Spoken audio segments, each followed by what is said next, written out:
Hello everyone, Amit Yadav here and आज आप लोग के लिए जो वीडियो लेके आया हुआ हूँ वो 10th क्लास के स्टूडेंट के लिए है। And according to your science book ये चैप्टर 12 है, लेकिन अगर मैं अपने चैनल की बात करूँ तो इस पर मैंने जो वीडियो अपलोड कर रखे हैं वो चैप्टर अपलोड किया है वो रिफ्लेक्शन ऑफ लाइट है, और उसको मैंने टॉपिक वाइज कवर किया था, तो उस वीडियो के ढेर सारे पार्ट्स हो गए। एंड ये उसी के अकॉर्डिंग सेकेंड वीडियो है, लेकिन आपकी बुक के अकॉर्डिंग ये 12 चैप्टर है। ओके, सो नाउ इस चैप्टर का जो नेम रहेगा वो इलेक्ट्रिसिटी रहेगा और 10th क्लास के स्टूडेंट के लिए वीडियो है, तो आपको ये वीडियो अपनी प्लेलिस्ट में जाके मिलेगी, और वो आपकी प्लेलिस्ट कौन सी है? Physics video for 10th class. ठीक है, 10th क्लास के स्टूडेंट के लिए बोल रहा हूं मैं। Okay, so without wasting any time start करते हैं वीडियो को। सो इस वीडियो में हम लोग बात करने वाले हैं इलेक्ट्रिसिटी की। किसकी बात करेंगे? इलेक्ट्रिसिटी की। यही आपका चैप्टर भी रहेगा, इलेक्ट्रिसिटी। एंड ये वीडियो किस क्लास के लिए है ये मैं पहले बता चुका हूं, क्लास 10th के लिए। ओके, सो इलेक्ट्रिसिटी की बात करते हैं तो सबसे पहले थोड़ा सा इंट्रोडक्शन ले लो, ज्यादा नहीं। वैसे भी किसी भी चैप्टर को स्टार्ट करने से पहले इंट्रोडक्शन बहुत जरूरी होता है उस चैप्टर में इंटरेस्ट लाने के लिए। तो अगर हम लोग इलेक्ट्रिसिटी की बात करें तो इलेक्ट्रिसिटी आपके लिए बहुत नेसेसरी है, बहुत ज़रूरी है। एंड जितने भी इलेक्ट्रिक अप्लायंस आप देख रहे हो सब इलेक्ट्रिसिटी की हेल्प से ही चल रहे हैं। तो हम सिंपल वे में ये बोल सकते हैं कि एनर्जी का एक सबसे बड़ा सोर्स हमारे पास है, और वो किस फॉर्म में है? इलेक्ट्रिसिटी के फॉर्म में है। इलेक्ट्रिसिटी को प्रोड्यूस करने के लिए ढेर सारे सोर्स हैं, और वो सोर्सेज आपको 9th क्लास में पढ़ाए जाते हैं। Winds energy, water energy, turbine के थ्रू आउट आप इसको प्रोड्यूस करते हो, है ना। सो न्यूक्लियर एनर्जी, सो कई सारी हीट एनर्जी के फॉर्म से आप इसको लेते हो। तो ये कई सारे सोर्सेस हैं इसको प्रोड्यूस करने के लिए। सो सिंपल सी बात बता दूं, ये आपके लिए बहुत ज्यादा नेसेसरी है। जितने भी इलेक्ट्रिक अप्लायंस चलते हैं वो इलेक्ट्रिसिटी के हेल्प से चलते हैं, और ये बहुत बड़ा एनर्जी का सोर्स है। ठीक है, सो इलेक्ट्रिसिटी के बारे में इतना इंट्रोडक्शन काफी है। अब हम लोग इस चैप्टर में जो फर्स्ट टॉपिक आता है उसकी बात करेंगे। सो आप सब लोग जो फर्स्ट हेडिंग लगाओगे वो हेडिंग लगाने वाले हो करंट। क्या हेडिंग लगाने वाले हो? करंट। ओके, सो करंट में बोला जाता है, for example flow of water. ये कोई पाइप है और पाइप में पानी बह रहा है कॉन्टिन्यूअस। ठीक है, सो पानी का बहना किस में? पाइप में, और किसी वायर में। ये हमने क्या लिया हुआ है? वायर लिया हुआ है। और वायर में करंट का चलना एज वेल एज आप सेम समझ सकते हो। ठीक है, इनको हम लोग चार्ज बोल सकते हैं। ये क्या है? ये चार्ज है, जो कि 2 टाइप्स के होते हैं। एक तो पॉजिटिव होता है और एक क्या होता है? नेगेटिव होता है। ठीक है, सो मैं इसको रिलेट करके बता रहा हूं कि करंट को आपको कैसे समझना है। किसी भी पाइप में अगर पानी का फ्लो कॉन्टिन्यूअस बना रहता है, और एज वेल एज उसी को कंपेयर करना है कि किसी वायर में चार्जेस का फ्लो कॉन्टिन्यूअस बना रहता है, तो उसको बोला जाता है करंट। अब ये जो चार्जेस का फ्लो है ये रेट पर डिपेंड करता है। किसके रेट पर डिपेंड करता है? टाइम के रेट पे डिपेंड करता है। ठीक है, सो दैट्स व्हाई करंट का जो फॉर्मूला आता है वो I इक्वल टू आता है Q अपॉन T। Q यहां पर क्या है? चार्ज, जो इस वायर में क्या होते हैं? फ्लो होते हैं। कोई भी वायर किससे मिलकर बना होता है? कंडक्टर्स से मिलकर बना होता है। और कंडक्टर्स क्या होते हैं? जो इलेक्ट्रिसिटी को कंडक्ट करने का काम करते हैं, उनको हम लोग क्या बोलते हैं? कंडक्टर बोलते हैं। ठीक है, इंसुलेटर क्या होते हैं? जो इलेक्ट्रिसिटी को कंडक्ट करने का काम नहीं करते हैं। जितने भी कंडक्टर्स होते हैं उनमें फ्री इलेक्ट्रॉन होते हैं उनके लास्ट के ऑर्बिट में। दैट्स वाई वो चार्ज कैरियर का काम करते हैं और इजिली इलेक्ट्रिसिटी को कंडक्ट करते हैं किसी भी कंडक्टर में। ठीक है, अब मे बी डिपेंड करता है, कुछ बहुत अच्छे कंडक्टर होते हैं तो इलेक्ट्रिसिटी का कंडक्शन बहुत अच्छा होता है, और कुछ आपके बैड कंडक्टर होते हैं जिसमें इलेक्ट्रिसिटी इजीली फ्लो नहीं होती है। ठीक है, तो शायद आप जान पा रहे होंगे कि करंट का फ्लो किस पे डिपेंड करता है? चार्ज के फ्लो पे, दर पे डिपेंड करता है। कि अगर 2 सेकेंड में 2 इलेक्ट्रॉन निकल के जा रहे हैं, मे बी ये इलेक्ट्रॉन हो सकते हैं, पॉजिट्रॉन हो सकते हैं, अभी मैटर नहीं करता, मैंने बता दिया। चार्ज जाते हैं वो पॉजिटिव भी हो सकता है और नेगेटिव भी हो सकता है। तो जितना उनका रेशियो रहता है वो डिपेंड करता है किस पे? I पे डिपेंड करता है। I यहां पर क्या है?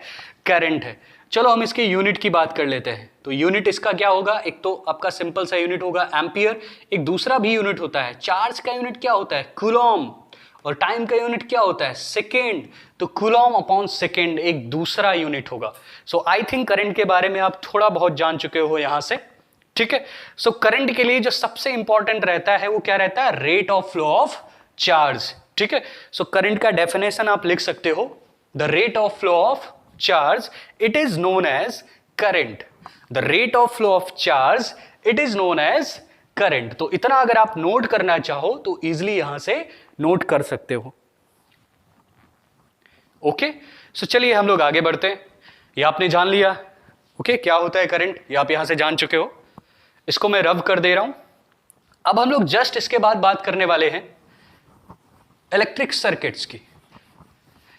आपने देखा होगा इलेक्ट्रिक सर्किट्स क्या होते हैं, जैसे मे बी आपके घर में कोई इलेक्ट्रिक अप्लायंस है, TV something and all that. And अगर हम लोग ट्यूबलाइट की बात करें तो ट्यूबलाइट के पीछे भी एक सर्किट बना रहता है, बहुत सारे उसमें बहुत सारी डिवाइसेस लगी रहती है, रजिस्टर लगा रहता है, ट्रांजिस्टर लगा रहता है ना, कैपेसिटर लगा रहता है। तो अभी इन सब चीज़ों के बारे में आप नहीं जानते हो, 10th क्लास में हो, भी धीरे धीरे जान जाओगे। ओके, सो इलेक्ट्रिक सर्किट क्या होता है उसके बारे में बात करेंगे। तो इलेक्ट्रिक सर्किट एक ऐसा वायर से बना हुआ क्लोज्ड पाथ होता है जिसमें इलेक्ट्रिसिटी कंडक्ट करने के लिए एबल होती है, मतलब उसमें अपन इलेक्ट्रिसिटी इजिली फ्लो कर सकते हैं। ठीक है, कैसे देखते हैं।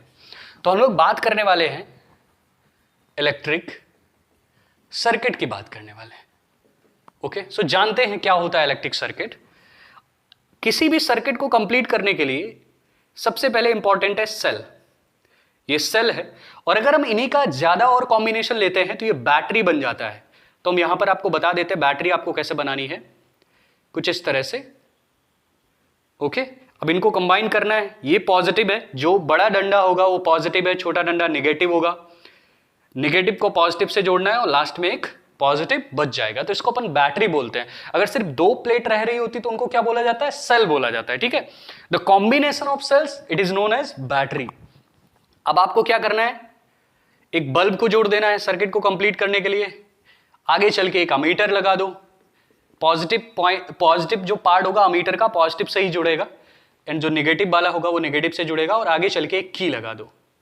ओके, ये आपकी क्या लग गई यहां पे, की।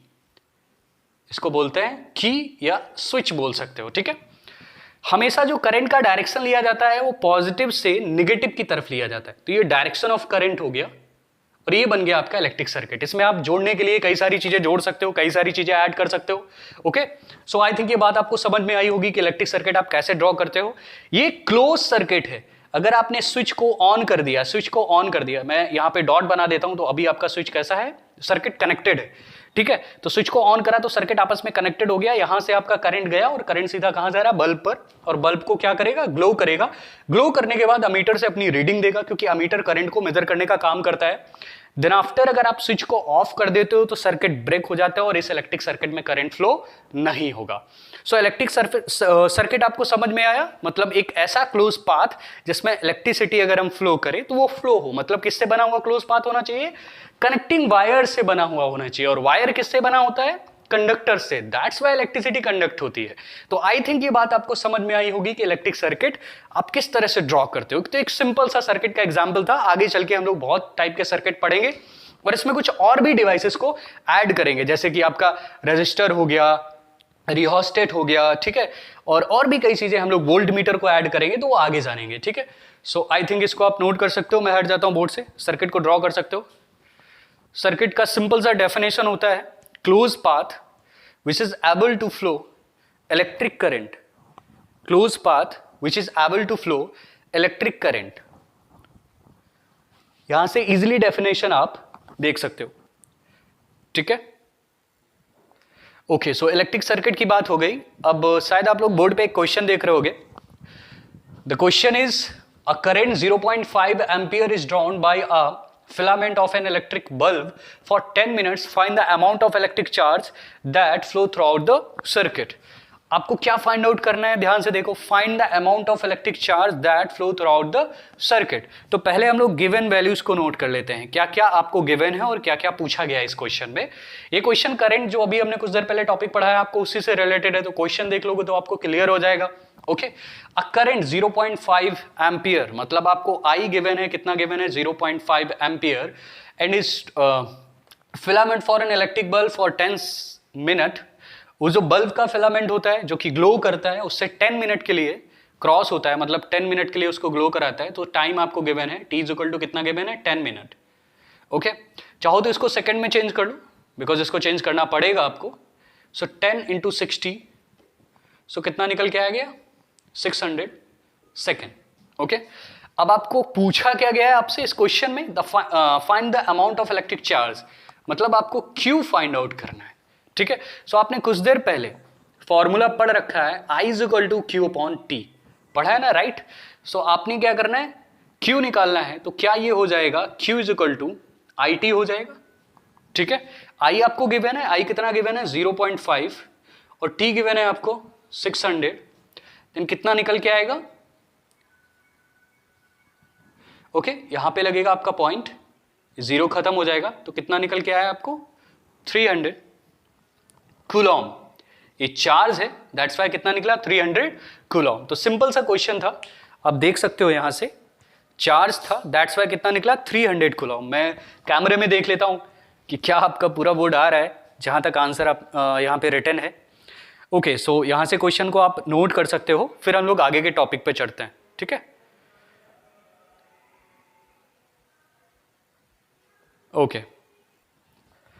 ओके सो एक क्वेश्चन हो गया आपका, जो कि टॉपिक अभी कुछ देर पहले आपने करंट पढ़ा, तो उसी पे बेस्ड क्वेश्चन था।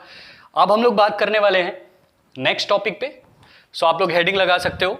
हेडिंग क्या लगानी है आपने, electric potential and potential difference, electric potential and potential difference, ये आपने हेडिंग लगानी है। मैंने अभी कुछ टाइम पहले कैमरे में देखा और देखने के बाद मुझे पता चला कि यहां पर और शायद यहां पर लाइट का फोकस पड़ रहा है। सो मैं बता दूं, यहां पे चैप्टर लिखा है, ये बीच में इलेक्ट्रिसिटी लिखा है, ये क्लास 10th लिखा है, जो कि तुम्हारे लिए किसी मतलब का नहीं है। मैं पहले ही बता चुका हूं कि ये वीडियो किस क्लास के लिए है, 10th क्लास के लिए है। तो आई थिंक यहां का आपको इजिली दिख रहा है, ठीक है।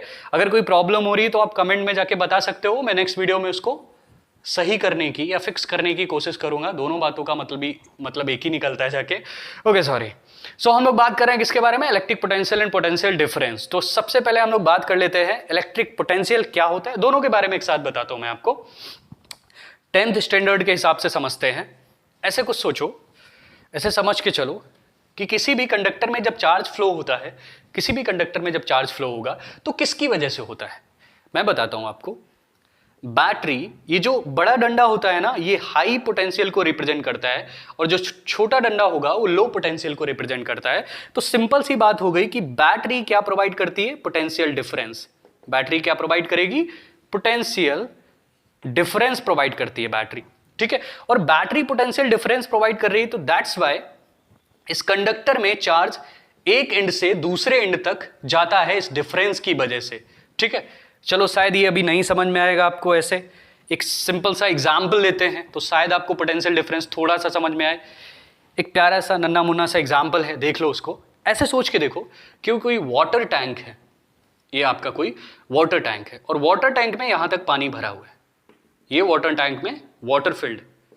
अब इस वाटर टैंक में एक पाइप लगा हुआ है, ये ऐसे ऐसे पाइप इतनी ऊंचाई से लगा हुआ है, यहां तक भरा हुआ है पानी, ठीक है, ये क्लोज्ड है। और इस पाइप को नीचे की तरफ लेके गए हैं और इसके ऊपर एक टैब लगा हुआ है। टैब समझते हो ना, टैब का काम क्या होता है,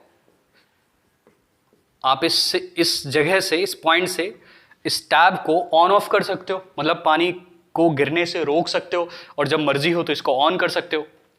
एक सिंपल सी बात बताइए, जब तक इस वाटर का लेवल ये रहेगा, मतलब कुछ ऐसे लेवल है, कुछ इस तरह का लेवल है, यहीं तक पानी भरा हुआ है, सिर्फ इतना लेवल रहेगा, तो क्या इस वाटर टैंक से पानी आएगा, नहीं आएगा। मतलब इस टैब से पानी आएगा, नहीं आएगा। टैब को खुला कर दो, टैब को खुला छोड़ दिया, क्या टैब से पानी आने वाला है, नहीं आने वाला ना। अब एक काम करते हैं, हम ये वाला पार्ट ऐसे पकड़ के उठा देते हैं। सोच के देखो, हमने ये वाला पार्ट ऐसे पकड़ के उठा दिया, तो अब कुछ वाटर का जो लेवल होगा ना, वो कुछ ऐसा हो जाएगा, जब ये वाला पार्ट उठ जाएगा तो वाटर इस लेवल पे आ जाएगा, ऐसे आ जाएगा, ऐसे आ जाएगा। तो क्या अब इस टैब से पानी आने लगेगा, हाँ, तो इस टैब से पानी अब आने लगेगा। पानी कब आया, जब हमने एक एंड और दूसरे एंड के बीच में प्रेशर में चेंज लाया। अभी प्रेशर कैसा था हर जगह पे, वाटर का इस सरफेस पे एग्जैक्ट इक्वल था। हमने जब इस वाले सिरे को उठा दिया तो प्रेशर में क्या है, चेंज है, वेरिएशन है। मतलब हमें प्रेशर में चेंज, वेरिएशन, वही तो है डिफरेंस। हमें क्या करना है, पोटेंशियल में डिफरेंस लाना है, तभी चार्ज एक पॉइंट से लेकर दूसरे पॉइंट तक जाता है। चलो एक और एग्जांपल देते हैं। आपके पास दो ऐसे, ये मैंने किसी मेटल से बने हुए दो स्लैब लिए हुए हैं, एक का टेम्परेचर है 30 डिग्री सेल्सियस और एक का टेम्परेचर है 50 डिग्री सेल्सियस। तो सिंपल सी बात है, हीट का ट्रांसफर होगा, किस तरफ से होगा, हायर से लोअर की तरफ होगा। और ये क्या ट्रांसफर हो रहा होगा? टेम्परेचर हो रहा होगा। टेम्परेचर डिफरेंस है तभी ये ट्रांसफर हो रहा है। अगर ये डिफरेंस नहीं होता, इसमें भी 30 रहता और इसमें भी 30 रहता, तो क्या ये टेम्परेचर ट्रांसफर होता? नहीं होता, कोई आदान प्रदान नहीं होता। तो शायद ये बात आपको समझ में आ गई होगी। तो बैटरी क्या प्रोवाइड करती है? Potential difference. इसकी वजह से ही कंडक्टर में चार्ज एक पॉइंट से दूसरे पॉइंट तक फ्लो होके जाता है। देखो बहुत ज्यादा पसीना निकल रहा है, उसको प्लीज इग्नोर कर देना, मैं इसको मैनेज कर सकता हूं, I can handle it. How I am look does not matter. मैं क्या बोलता हूं, क्या समझाता हूं, क्या पढ़ा रहा हूं, बस यही मैटर करता है। ठीक है, ओके। सो आगे बढ़ते हैं। तो आई थिंक पोटेंशियल डिफरेंस आपको समझ में आ गया होगा। और ये मैं वीडियो का पूरा लेंथ, मतलब जो चैप्टर जितना टॉपिक मैंने बोला है कि इसमें कवर अप करूंगा, उतना कवर करने के बाद ही ऑफ करूंगा। ठीक है, फैन ऑन नहीं कर सकता बिकॉज आवाज आएगी, है ना, माइक में आपके लिए प्रॉब्लम होगा। चलिए हम लोग बात कर लेते हैं। पोटेंशियल डिफरेंस का कॉन्सेप्ट समझ में आया? फील आया पोटेंशियल डिफरेंस क्या होता है? चलो, इसका एक सिंपल सा फॉर्मूला होता है, V = W/Q। मतलब आप ऐसा कह सकते हो कि जो चार्ज होता है उसके थ्रू आउट जो वर्क डन किया जाता है वो पोटेंशियल के इक्वल होता है। अब सबसे बड़ी प्रॉब्लम होती है बच्चे को ये समझना कि कब हम इलेक्ट्रिक पोटेंशियल बोलेंगे और कब पोटेंशियल डिफरेंस बोलेंगे। तो ऐसे समझ लो कि अगर ये कोई +Q चार्ज है और हम इंफिनिटी से कोई चार्ज ला रहे हैं, हम कहां से ला रहे हैं? इंफिनिटी। देखो यहां तक तो इसका फील्ड होगा ना। अगर हम इंफिनिटी से कोई चार्ज लेके आ रहे हैं, Q0 पॉइंट चार्ज बोलते हैं इसको, अगर हम इंफिनिटी से लेके आ रहे हैं, तब जो इंफिनिटी से लाने में, मतलब इंफिनिटी से लाने में जो वर्क डन करना पड़ेगा वो इलेक्ट्रिक पोटेंशियल कहलाएगा। अब जब इंफिनिटी से आ जाएगा एट एनी पॉइंट, ये पॉइंट होगा A और इसके बीच में जो डिफरेंस होगा वो पोटेंशियल डिफरेंस होगा। तो ऐसे समझ लो कि जब इंफिनिटी की बात होती है तो वो इलेक्ट्रिक पोटेंशियल होता है, और जब एट एनी पॉइंट की बात होती है तो क्या होता है? पोटेंशियल डिफरेंस होता है। तो आई थिंक आपको ये चीज क्लियर हो गई होगी, है ना। इसका इन दोनों का formula as well as same रहता है, V = W/Q। और अगर हम इसके यूनिट की बात करें तो यूनिट होता है जूल/कूलॉम। एक और यूनिट होता है एक और यूनिट होता है बहुत प्यारा सा वोल्ट। ठीक है, जो कि आप हर जगह पे यूज कर सकते हो, लेकिन अगर आप इसको डिस्क्राइब करके लिखना चाहते हो तो जूल/कूलॉम लिख सकते हो। आप अगर नोट करना चाहो तो यहां से नोट कर सकते हो। Okay, electric potential and potential difference के जस्ट बाद एक क्वेश्चन है उसी पे based, how much work done in moving charge of 2 Coulomb across 2 points having a potential difference 2 volt. Okay, तो सिंपल सा क्वेश्चन है, गिवन वैल्यूज लिख लेते हैं। क्या क्या गिवन है इसमें, देखो ध्यान से क्या क्या गिवन है।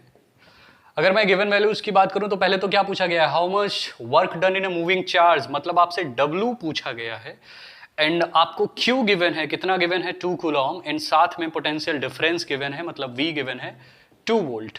ओके, सो सिंपल सी बात है, W निकाल लो तो W = क्या फॉर्मूला होगा? V × Q। सो W = V आपके पास कितना है? 2 है, और Q कितना है? क्योंकि आपने पढ़ रखा है ना, V = क्या पढ़ा होता है? W/Q। और अगर आपको W निकालना है तो क्या हो जाएगा? V × Q हो जाएगा। सो ये आप ऑलरेडी जानते हो। ओके, सो W = क्या निकल के आएगा? 2 × Q कितना है आपके पास? 2 है, सो कितना निकल के आएगा? 4 जूल। ओके, इसका यूनिट क्या होता है? जूल। वर्क डन का यूनिट क्या होगा? जूल। ये वो वर्क डन है जब चार्ज ने किया होगा एक पॉइंट से दूसरे पॉइंट पे आने के लिए। ठीक है, ये वही वर्क डन है जो चार्ज करता है एक पॉइंट से दूसरे पॉइंट पर आने में। ओके, इसको नोट कर सकते हो, थोड़ा सा टाइम ले लिया यहां पे। ओके, सो न्यूमेरिकल के बाद आप लोग देख रहे होगे मैंने बोर्ड पे कुछ ड्रॉ कर रखा है, सर्किट डायग्राम। ये सब मुझे इसलिए करना पड़ता है, जितना भी मैं आपका बोर्ड जिस टाइम में रब करता हूँ वो वाला टाइम मैं हटा देता हूँ, उसको उस वीडियो को उतना स्किप कर देता हूँ कि आपका टाइम ना वेस्ट हो और कम टाइम में आप ज़्यादा चीज़ों को कवर अप कर पाओ। ठीक है, एंड मैं एक चीज़ और बता दूं कि 10th क्लास के लिए वीडियोज़ मैं इसलिए बना रहा हूँ क्योंकि मैंने यूट्यूब पे सर्च मारा, जितने भी टीचर्स हैं वो फोकस कर रहे हैं IT, JEE mains, advance and साथ में 11th 12th को। 10th के लिए कोई भी ऐसे वीडियोस नहीं बना रहा है कि वो बच्चा प्रॉपर घर पे बैठ के क्लास वाला फील ले और अपनी कॉपी कंप्लीट करे, अपने सिलेबस को कंप्लीट करे, अपने वर्क को कंप्लीट करे। तो बस मेरा यही ट्राई है। ओके, सो ये सब बातें बाद में, पहले जानते हैं क्या क्या हमने यहाँ पे कर रखा है। आपको दिख रहा होगा तो सर्किट डायग्राम में यूज होने वाले सिंबल हैं, जिन बच्चों ने पहले से पढ़ रखा होगा उनके लिए जानना बहुत ईजी होगा। लेकिन आप अगर फर्स्ट टाइम इलेक्ट्रिसिटी पढ़ रहे हो और अगर आप 10th क्लास में हो तो आपके लिए इन चीज़ों से रिलेटेड जानकारी रखना बहुत इंपॉर्टेंट है। तो जो पहला सिंबल देख रहे हो आप, ये किसका है? इलेक्ट्रिक सेल का सिंबल है। अगर हम लोग दो प्लेट्स को लेते हैं, एक पॉजिटिव चार्ज प्लेट है और नेगेटिव चार्ज प्लेट है, सिर्फ दो प्लेट है, तो ये इलेक्ट्रिक सेल होगा। और उन्हीं प्लेट्स का अगर कॉम्बिनेशन है तो वो बैटरी है। ठीक है, आगे चल के पढ़ने को मिलेगा कि जो बड़ी प्लेट होता है वो हाई पोटेंशियल होता है और जो छोटी प्लेट है वो लो पोटेंशियल को रिप्रेजेंट करता है। अभी 10th क्लास तक सिर्फ तुम इतना जानोगे कि बैटरी आपको चार्ज देती है, लेकिन जैसे ही आप 12th में जाओगे तो पता चलेगा कि बैटरी एक्चुअल में चार्ज ना देके एनर्जी देती है। वो जो चार्ज कैरियर होते हैं ना, वो इलेक्ट्रॉन होते हैं, वो एनर्जी को लेके वापस से घूम घूम के आते हैं खाली हो के। वो आपको आगे पढ़ने को मिलेगा। यहाँ पे मैंने एनसीईआरटी में देखा है, बहुत अच्छी चीज कर रखी है इन लोग ने। एक अलग से कॉलम बना रखा है जिसमें लिखा हुआ है डू यू नो या फिर do you want to know, I don't know क्या लिखा हुआ है, बट डू यू नो करके मैंने पढ़ा हुआ था। वहां पर उन्होंने ड्रिफ्ट वेलोसिटी से रिलेटेड भी थोड़ा सा हिंट किया और ये ऐसा लिख दिया है कि ये आपको आगे आने वाली क्लासेस में पढ़ने को मिलेगा। कैसे इलेक्ट्रिसिटी कंडक्ट होती है किसी भी कंडक्टर में, कैसे इलेक्ट्रॉन चलता है, कैसे ट्रैवल करता है, उसका डायरेक्शन क्या होता है, ये सब आपको पढ़ने को मिलेगा 12th में। चलिए सिंबल्स पे आ जाते हैं फिर से। सो ये किसका है? सेल का सिंबल है। ये किसका है? बैटरी का है। अगर इन्हीं सेल्स का एक से ज्यादा, मतलब एक से ज्यादा नहीं, दो से ज्यादा, एक से ज्यादा भी बोल सकते हो, अगर दो सेल्स का कॉम्बिनेशन है, दो चार सेल्स का कॉम्बिनेशन है, तो आपका बैटरी बनेगा। मतलब सेल्स का कॉम्बिनेशन क्या कहलाता है? बैटरी। और देखो इसको बनाने का तरीका क्या है, आपने क्या करना है, बड़ी प्लेट लेनी है। इसको देखो ऐसे शॉर्टली बना सकते हो आप, ऐसे यहाँ पे देख लो, ऐसे ऐसे एक तरफ बड़ी प्लेट भी बोल सकते हो, बड़ा सा डंडा, फिर छोटा, फिर बड़ा, फिर छोटा, फिर बड़ा, फिर छोटा, फिर बड़ा, फिर छोटा, लास्ट में छोटा कर दो, ऐसे जोड़ दो। अब क्या करना है, नेगेटिव को पॉजिटिव से जोड़ते जाओ, नेगेटिव को पॉजिटिव से, नेगेटिव को पॉजिटिव से, और ये बन के तैयार हो जाएगा। ध्यान रखना कुछ लोग ऐसे गड़बड़ कर देते हैं और आप लोग एग्जाम में ये कुछ भी ऐसे डंडे डंडे बना के कोई भी लाइन कहीं से जोड़ के आते हो और तुमको लगता है तुमने बैटरी बना दी है। ये गलत होता है। ओके, आपके मार्क कट सकते हैं। आई थिंक ये चीज समझ में आई होगी आपको। ये बैटरी है। ये स्विच का सिंबल है। ये समटाइम तुम्हें ऐसा भी देखने को मिलता है कुछ इस तरह से, कुछ आपकी रेफरेंस बुक में। तो स्विच और की, वन वे की में डिफरेंस होता है थोड़ा सा।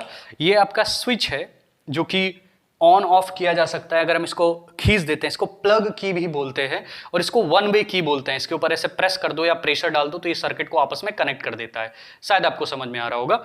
ठीक है, अगर इस तरह का सिंबल है तो स्विच ओपन है, मतलब सर्किट ब्रेक है, जुड़ा हुआ नहीं है। और अगर इस तरह का सिंबल है तो स्विच कैसा है? क्लोज्ड है, मतलब सर्किट आपस में कनेक्टेड है, जुड़ा हुआ सर्किट है और पूरे सर्किट में करंट फ्लो होगा। ये वायर जॉइंट का है, मतलब अगर कहीं पर इस तरह से मिल रहा है आपको, इसको जंक्शन भी बोलते हैं दूसरी लैंग्वेज में, है ना। किन्हीं दो वायर्स को, दो से तीन कई वायर आपस में ज्वाइंट किए जा सकते हैं और वहां पे ऐसा डॉट बना रहता है तो इसको वायर ज्वाइंट बोलते हैं। ये आपका वायर क्रॉसिंग है विदाउट टच, इस वायर को टच नहीं करेगा, विदाउट टचिंग। इसके ऊपर से जा रहा है, आप इसको सीधा रख के इसको भी इसके ऊपर से क्रॉस करा सकते हो। ये क्रॉसिंग है, wire crossing. Okay fine. Electric bulb का सिंबल है। आप डिफरेंट टाइप से बनाते हो, कुछ लोग इसको डबल कर देते हैं, यहाँ पे फिलामेंट को भी दिखा देते हैं, लेकिन अगर आप इस तरह का भी बनाओगे तो इलेक्ट्रिक बल्ब जैसा दिखेगा ये सिंबल। ओके, ये रेसिस्टर का सिंबल है। रेसिस्टर रेसिस्टेंस होता है, अभी आगे पढ़ने को मिलेगा इसके बारे में, लेकिन इसको रिप्रेजेंट हम इसी तरह से करते हैं। ठीक है, ये ऐसे ऐसे ऐसे ऐसे लाइन दिखा देते हैं, ये हमें ये दिखाता है कि करंट को प्रॉब्लम दी गई है, यहाँ पे टॉलरेट किया गया है। ओके, फिर आगे इस तरह का रेसिस्टर का तो सिंबल रहेगा, लेकिन ये क्रॉस बना रहेगा और कुछ इस तरह से रेसिस्टर का तो सिंबल रहेगा, लेकिन ऊपर से ऐसे लाइन आएगा, एरो रहेगा और ये एरो मूवेबल होगा, इसको मूव कर सकते हो। यहाँ पे डायग्राम में नहीं कर सकते, डायग्राम में तो सिर्फ रिप्रेजेंट किया गया है। ये रिहोस्टेट है। रिहोस्टेट एक डिवाइस होता है, इसको वेरिएबल रेसिस्टेंस भी बोलते हैं, सॉरी वेरिएबल रेसिस्टेंस भी बोलते हैं। रिहोस्टेट एक डिवाइस है जो कि मतलब लाइक इसमें इसका यूज करके आप करंट के अमाउंट को कम ज्यादा कर सकते हो, क्योंकि आप रेसिस्टेंस वेरिएबल है उसको बढ़ा घटा सकते हो। ठीक है, तो अगर इस तरह का सिंबल है तब भी वो रिहोस्टेट है और अगर इस तरह का सिंबल है तब भी वो रिहोस्टेट है। ठीक है, ओके आगे चल के आपको इस तरह से ए बना होगा और ये बड़े से गोले में बंद होगा। ये अमीटर होता है जो कि करंट के अमाउंट को मेजर करता है। इसमें भी पॉजिटिव नेगेटिव टर्मिनल होते हैं। इसका पॉजिटिव ऑलवेज बैटरी के पॉजिटिव से कनेक्टेड करते हैं और इसका नेगेटिव ऑलवेज बैटरी के नेगेटिव से कनेक्टेड करते हैं। आगे चल के आपको मिलेगा ये आपका मिलेगा वोल्ट मीटर, जो कि पोटेंशियल डिफरेंस को मेजर करता है। इसका भी पॉजिटिव बैटरी के पॉजिटिव से कनेक्टेड करना और नेगेटिव बैटरी के नेगेटिव से कनेक्टेड करना है। ठीक है, तो ये सारे सिंबल, इसके आगे भी कई सारे सिंबल होते हैं, लेकिन अभी 10th क्लास के स्टूडेंट के लिए सिर्फ इतने ही सिंबल इंपॉर्टेंट हैं जो कि किसी भी सर्किट डायग्राम में यूज में आते हैं। ओके, तो तब तक आप इसे नोट करिए, थोड़ा सा टाइम ले लेते हैं। आप यहाँ पे स्क्रीनशॉट ले सकते हो अपने नोट्स कंप्लीट करने के लिए, और आपको नोट्स बनाने हैं, उठा लो पेन कॉपी और नोट्स बनाना चालू कर दो। अगर आप ऐसा नहीं करते हो तो फिर पढ़ने में मजा नहीं आने वाली। मैं दिख नहीं रहा हूं, मेरी आवाज सुनाई दे रही होगी। गूंज रही है मेरी आवाज। चलिए ओके, तो इसके आगे जानते हैं, इसके आगे आज ही कराएंगे थोड़ा सा। सो इसके जस्ट आगे जो टॉपिक रहेगा वो ओम्स लॉ रहेगा। यहां से मैं वीडियो को वीडियो को पॉज करता हूं और इसको बोर्ड को रब करता हूं। ओके, सो जैसा मैंने बोला था कि ओम्स लॉ करने वाले हो जस्ट इसके बाद, सो लगा लो हेडिंग। Okay, Ohm's law. अगर वीडियो का लेंथ थोड़ा सा लंबा हो रहा है तो आप इसको अभी पॉज करके थोड़ा सा बाद में भी देख सकते हो, थोड़ा थोड़ा करके भी देख सकते हो। 10th क्लास के स्टूडेंट के लिए तुम लोग जब वीडियो सर्च करते हो यूट्यूब पे तो ये देखते हो कि पूरा चैप्टर भी कवर हो और वीडियो भी 10 मिनट का हो और आपको अच्छा लगता देखने में। तो ऐसा कुछ नहीं, पूरा चैप्टर कवर करेंगे इसमें। ओके, थोड़ा बहुत अगर रह जाएगा तो नेक्स्ट वीडियो में कंप्लीट करने की कोशिश करेंगे, ठीक है। सो ओम्स लॉ क्या होता है, ओम्स लॉ जान लेते हैं। ये साइंटिस्ट थे, ठीक है, ओम, जिन्होंने अपना लॉ दिया।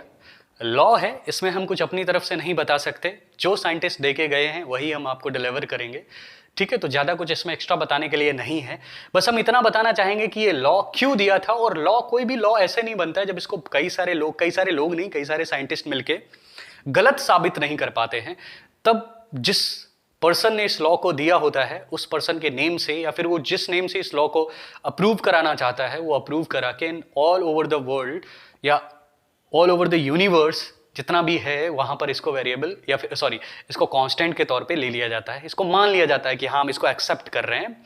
यूनिवर्स के लिए नहीं ले सकते हैं, मतलब लाइक वर्ल्ड के लिए ले सकते हो, यूनिवर्स तो बहुत बड़ा है हमारा एलियन थोड़ी ना पढ़ने वाले हैं ओम्स लॉ। ओके, सो ओम्स लॉ के बारे में बात करते हैं। तो साइंटिस्ट ओम ने क्या बोला था, इन्होंने बोला कि अगर हम कोई वायर लेते हैं और वायर में कोई फिजिकल चेंज ना हो, क्या हो, फिजिकल चेंज ना हो, किसी भी वायर में कोई फिजिकल चेंज ना हो। फिजिकल चेंज का मतलब समझते हो? फिजिकल चेंज का मतलब उस वायर को पकड़ के खींचा ना जाए, बढ़ाया ना जाए, उसका एरिया कम ज़्यादा ना किया जाए, टेम्परेचर में कोई चेंज ना आए। मतलब जो बाहर से होने वाले चेंजेस होते हैं, जो कि आप फिजिकली जिनको देख सकते हो, फिजिकली जिनको फील कर सकते हो, वो चेंजेस अगर इस वायर के साथ ना किए जाएं तो इस वायर के एंड्स में, मतलब इस वायर में जो फ्लो होने वाला करंट है, और दो एंड ले लेते हैं, एक ए ले लिया और एक बी ले लिया, इसके बीच में जो लगने वाला पोटेंशियल है वो डायरेक्टली प्रोपोर्शनल टू होता है किसके, करंट के। मेरी बात ध्यान से सुनो, ओम ने बोला कि अगर हम किसी वायर में कोई फिजिकल चेंज ना करें तो उसमें फ्लो होने वाला करंट और उसके टर्मिनल के बीच में लगने वाला पोटेंशियल डिफरेंस एक दूसरे के डायरेक्टली प्रोपोर्शनल टू होता है। ऐसा बोलना गलत है। पोटेंशियल के डायरेक्टली प्रोपोर्शनल टू होता है current, V is directly proportional to I, ठीक है। तो शायद आपको बात ये समझ में आ रही होगी, ये है पोटेंशियल डिफरेंस और ये है करंट। अब एक काम करते हैं, जब ये डायरेक्टली प्रोपोर्शनल टू का सिंबल हटाते हैं तो यहां पर एक कांस्टेंट आता है R, ठीक है। इसको आप ऐसे भी लिख सकते हो V upon I is equal to R, और R का मतलब यहां पर क्या है, कांस्टेंट है। बेटा आप अभी 10th में हो तो चीजें नहीं समझ पा रहे होंगे। कांस्टेंट जो है ना ये वेरिएबल रहेगा, ये बदलता रहेगा, हर एक वायर का अलग अलग कांस्टेंट होगा, रेसिस्टेंस होगा। अब यहीं से जान लेते हैं, रेसिस्टेंस की बात कर लेते हैं, इसी के बाद से रेसिस्टेंस का टॉपिक चल जाता है जब हम ओम्स लॉ को पढ़ लेते हैं थोड़ा सा। तो ओम ने बोला कि जो आपका V अपॉन I रहेगा वो R के इक्वल में रहेगा, मतलब जो R है वो एक कांस्टेंट रहेगा जो कि हर एक वायर के लिए अलग अलग होगा, ठीक है।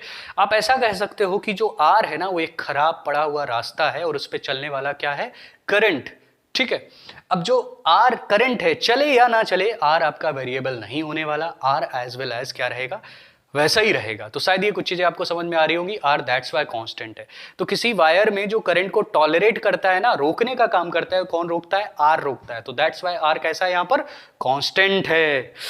ओके, हाय गर्मी सॉरी। ओके, सो शायद ये चीजें समझ में आई होंगी। ओम ने बोला था कि V और I के बीच में जो वैल्यूज का चेंज रहेगा वो इक्वल रहेगा। अब हम ओम के लॉ को थोड़ा सा प्रूफ कर लेते हैं, फिर इसके आगे हम लोग बात करेंगे रेसिस्टेंस की। तो ओम्स के लॉ को प्रूव करने का एक सिंपल सा सर्किट डायग्राम रहता है, मैं यहीं पे साइड में ड्रॉ कर लेता हूं। आपको एक बैटरी लेनी है, ठीक है, एक बैटरी लेनी है, ले लेते हैं एक बैटरी, पॉजिटिव टर्मिनल, नेगेटिव, और इस बैटरी से कुछ डिस्टेंस पे अमीटर जोड़ना है आपको, पॉजिटिव नेगेटिव, और अमीटर से थोड़ा सा आगे चल के आपको वोल्ट मीटर ऐड करना है और कुछ दूर पे आके रियोस्टेट ऐड करना है, ठीक है, वेरिएबल रेसिस्टेंस। यहां से रेसिस्टेंस को कम ज्यादा करके अमीटर और वोल्ट मीटर की अगर हम रीडिंग अलग अलग निकालेंगे, एक्सपेरिमेंट हमें लैब में करना पड़ता है। अमीटर और वोल्ट मीटर का हमारा अलग अलग अगर रीडिंग निकालेंगे, यहाँ पे चाहो तो अननोन रेसिस्टेंस भी ऐड कर सकते हो, यहाँ पे अननोन रेसिस्टेंस भी लगा सकते हो। ये आर है जो कि हमें नहीं पता, अननोन रेसिस्टेंस बोलते हैं इसको। ये एक्सपेरिमेंट कराया जाता है, ये ओम्स के लॉ को प्रूव करने का काम करता है। अगर आप रिहोस्टेट की हेल्प से करंट को कम ज्यादा करते हो, सो आपको अमीटर और वोल्ट मीटर में आने वाली रीडिंग हर बार कैसी होनी चाहिए, सेम फ्लक्चुएट हो। अगर मे बी हम देख लेते हैं कि इसका रीडिंग ऐसे बढ़ रहा है 0.5, 0. ऐसे लिख सकते हो 1.0, 10 हुआ ना, सो 1.5, 2.0 एंड 2.5। और इसमें जो रीडिंग बढ़ रही है वो कुछ ऐसे बढ़ रही है 0.2, 0.4, आई थिंक ऊपर का नहीं नजर आ रहा होगा, मे भी नजर आ रहा हो, 0.6, 0.8 एंड 1.0। कुछ इस तरह से रीडिंग उसमें अमीटर और वोल्ट मीटर जो डिवाइसेस होती है ना उसमें लिखी हुई है। अब मैंने क्या करा, एक बार में जो रीडिंग आई ग्राफ प्लॉट कर लेता हूं अमीटर और वोल्ट मीटर के बीच में। एक तरफ हमने वोल्ट मीटर ले लिया और एक तरफ हमने करंट का ले लिया और कुछ इस तरह से रीडिंग लिख ली। हमने अमीटर का रीडिंग हमें क्या लिखना है 0.5, एंड आगे क्या लिखना है 1.0, एंड आगे क्या लिखना है 1.5, और आगे लिखते हुए चलो 2.0 एंड 2.5। ये किसको बता रहा है, आई को बता रहा है। वोल्ट मीटर में एज वेल एज ऐसे ही आपको ग्राफ प्लॉट करना है 1.0, आगे क्या आएगा